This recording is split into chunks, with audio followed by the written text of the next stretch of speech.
2025年7月份生活聖言。但有一個撒瑪黎雅人路過他那裏，一看見就動了憐憫的心。路加福音10章33節。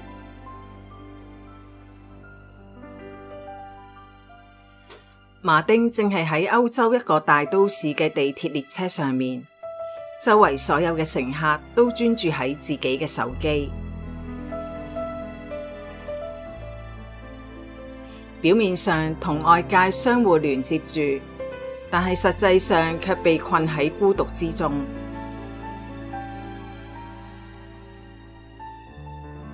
大家不禁問：唔通我哋唔再能夠直接望住大家嘅眼睛？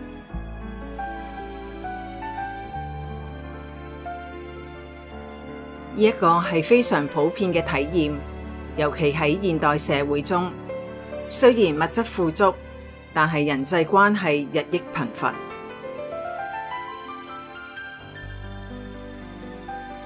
但係福音總係帶住佢極具創新嘅建議，能夠更新一切。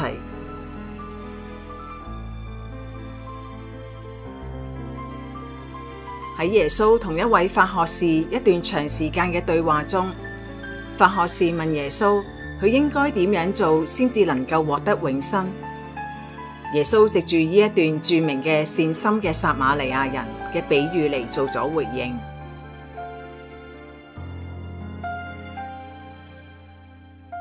有一位司祭同一位肋未人，都係當時社會上地位顯赫嘅人物。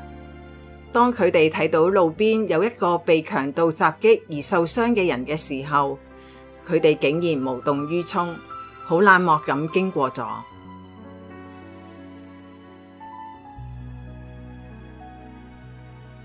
但有一個撒瑪黎雅人路過他那裏，一看見就動了憐憫的心。路加福音10章33節。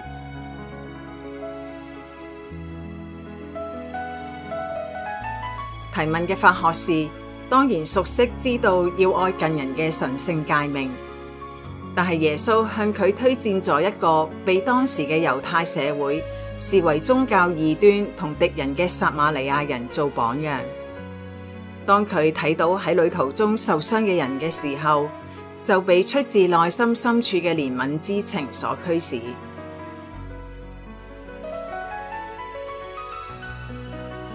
停低自己嘅行程，走到傷者嘅身邊，救助同埋照顧佢。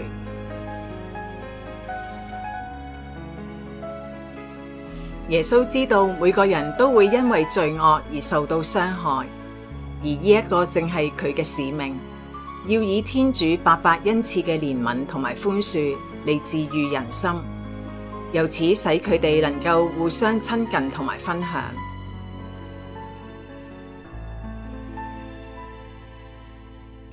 為咗要學習天父咁仁慈，就好似佢一樣嘅完美，我哋需要效法耶穌，因為佢完全揭示咗天父嘅愛。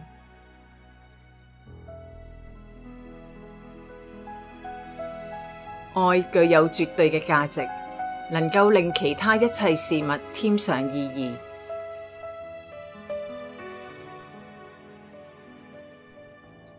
呢一份愛透過仁慈，最能夠表露無遺。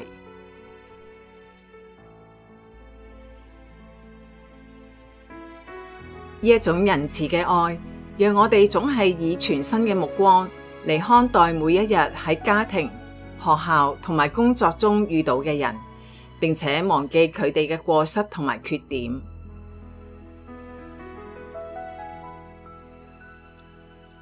佢使我哋唔再判斷其他人，而係原諒其他人對自己所犯嘅過錯，甚至忘記呢一啲過錯。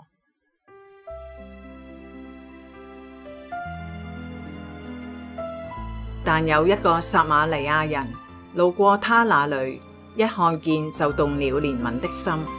路加福音10章33節。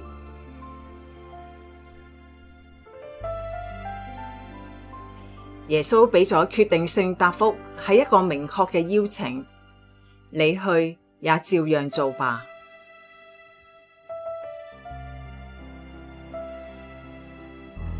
呢一個亦都係耶穌對每個接受佢教誨嘅人一個叮囑，要成為每個人嘅近人，主動去撫慰每一日喺人生道路上遇到每個人嘅傷痛。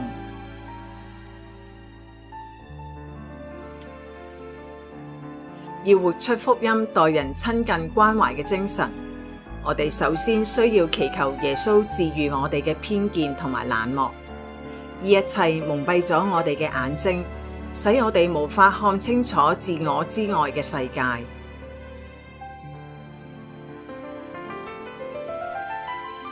然後我哋由撒瑪黎雅人身上學習嗰一種由衷而發嘅憐憫之情，促使佢不惜捨己救人。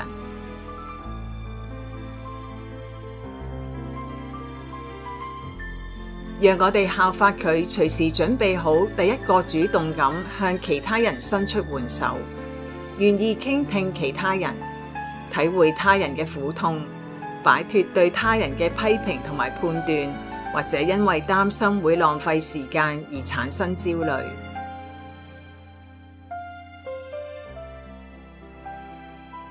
呢一個係一位韓國年輕女性嘅經歷。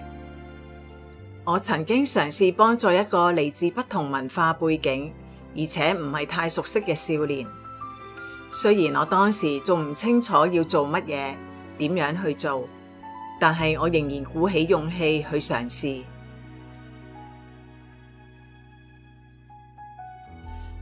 喺呢一個提供幫助嘅過程中，我驚訝咁體驗到自己內心嘅傷痛，亦都得到咗治癒。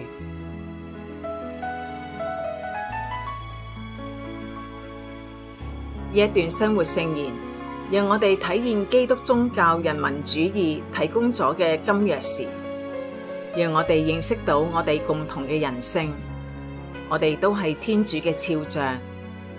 佢亦都教導我哋勇敢咁去克服因人際上同埋文化上嘅親疏而產生嘅隔閡。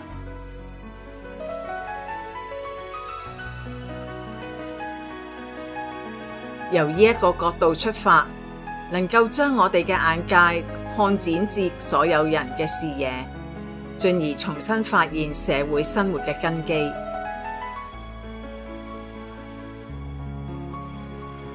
但有一個撒瑪黎雅人路過他那裡，一看見就動了憐憫的心。